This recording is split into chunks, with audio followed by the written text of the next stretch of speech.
Hey girls, so my boyfriend and I have been watching more of the Fallout TV show today. We're currently 3 episodes in out of 8, and I just want to say, the show is still pretty good. It's still pretty decent. Like I said, it doesn't compare to any of the games, at least any of the ones that I've played. I've played pretty much dang near all of them, but that's besides the point. I'm here to talk about in this video the toxicity and just disgusting behavior of some Fallout fans, because it's honestly pretty pathetic and just horrible behavior from these people. So they're upset. What are they upset about? Like, is the show actually bad? Does it give the series a bad name?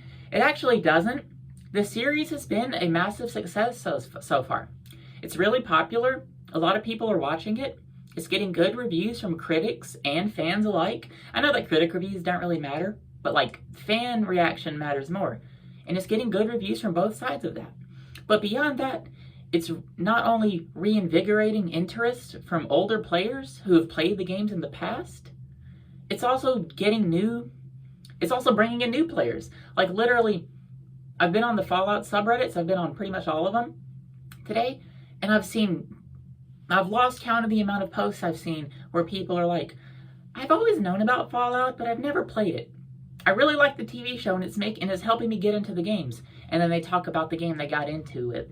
It's usually Fallout 4, because, that's pretty much what a newcomer is recommended to play. Because going back to Fallout 3 and New Vegas, the games are really dated. They're my favorite games of all time. Fallout 3 and New Vegas, those are both of my favorite games of all time. But I have no problem admitting that they're extremely dated, in multiple ways. In more than multiple, and honestly countless ways. They're really freaking dated, to be honest. But there's a lot of fake fans, and I say they're fake because they don't even make sense.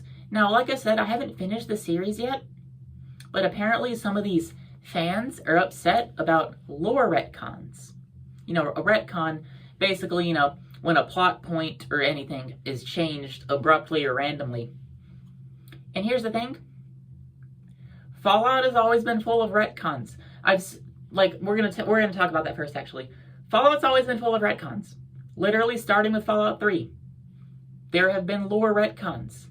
Fallout 3 has them. New Vegas has a few. Fallout 4 has even more. And I still haven't played 76, but I know for a fact that that has more lore retcons. It's something you sign up for when you play when you get into a franchise that has had multiple studios, developers, writers, and just people working on the game. Because countless people are working on this game, and stuff changes over time. That's literally how it is. Also, human error. Literally, it's always people who have never created anything in their lives. They've literally never done anything on a creative level, and they've never made anything. And they think they know how everything works. They think they know how game development works. They think they know how cinematography works and how movies and TV shows are made, when in reality, they don't know anything. They really don't know jack squat. Now, who's jack squat? I don't know. But no, seriously though, lore retcons have pretty much always been a thing in Fallout. And personally, as someone who identifies as a lore head, someone who cares about lore, they irk me. But they don't make me hate any of the games or just the series as a whole, because it's something you sign up for. It's like, these people should never read comic books, because comic books have retcons all the freaking time. Seriously. Seriously. But yeah, there's some fans there are lore retcons in the Fallout show. I will admit. But the overwhelming majority of them are just flat out wrong and lies, or they're blown grossly out of proportion. And it's just it's you actively want this show to fail. And to be honest, remember what I said in the last video, I had no fucks given about this show. But it actually turned out to be pretty decent. And that's the reality of it. That's literally the reality of it. And I live in this place called the real world. People on the internet tend to not live in the real world. And it's honestly pathetic. And there's also other fans, and I use that term loosely because they're not fans. They're crying that the series is woke. First of all, woke doesn't have any actual meaning. I've discussed that in another video. Woke literally means anything that someone doesn't like. Like, if someone doesn't like something, oh, it's woke. It's woke. And it's just fucking pathetic because by the most common definition, because woke has literally countless definitions, but the one I see a lot is it forces diversity and like equity and stuff, just stupid shit. Basically, it forces diversity and minorities and shit into media. Fallout has always been woke. Like literally, New Vegas is New Vegas.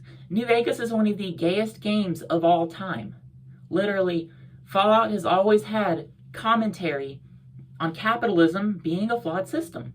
It's always had commentary on minorities dealing with discrimination.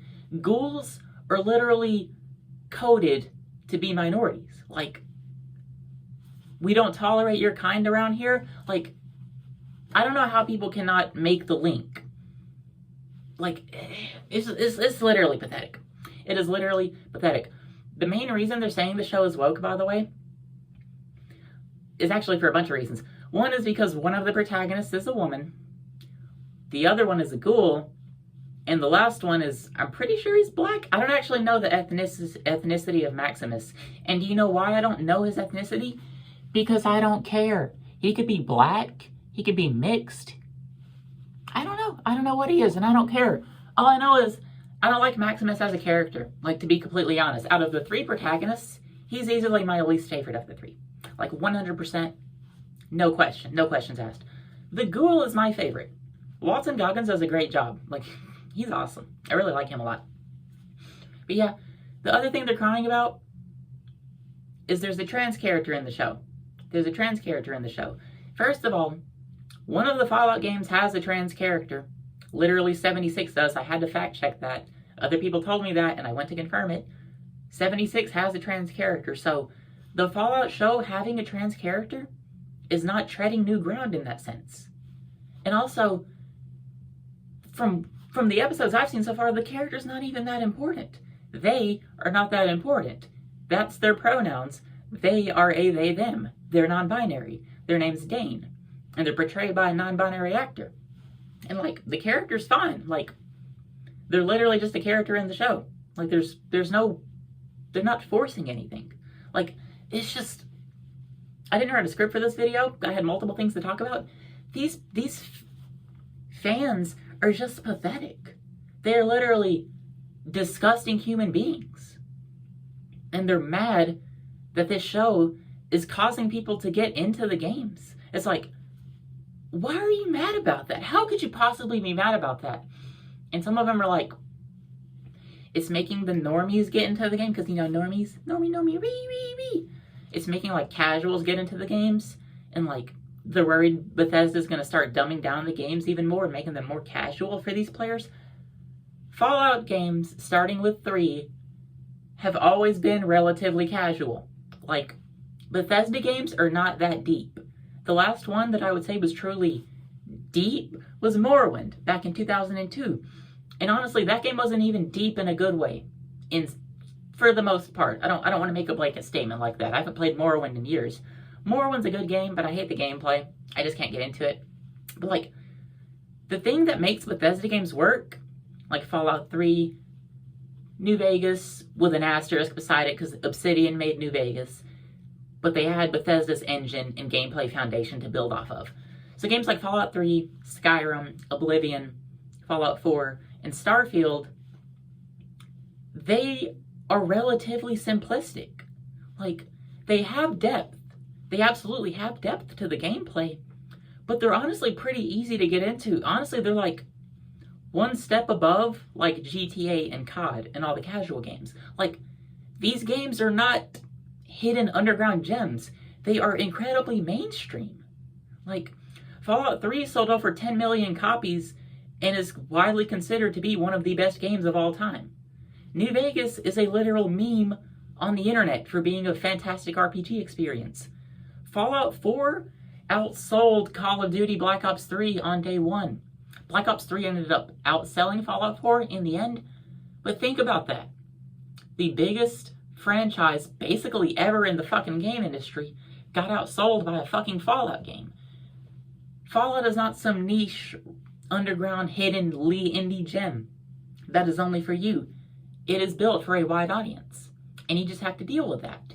And if you don't accept and respect that, you're one of the fans I'm talking about in this video.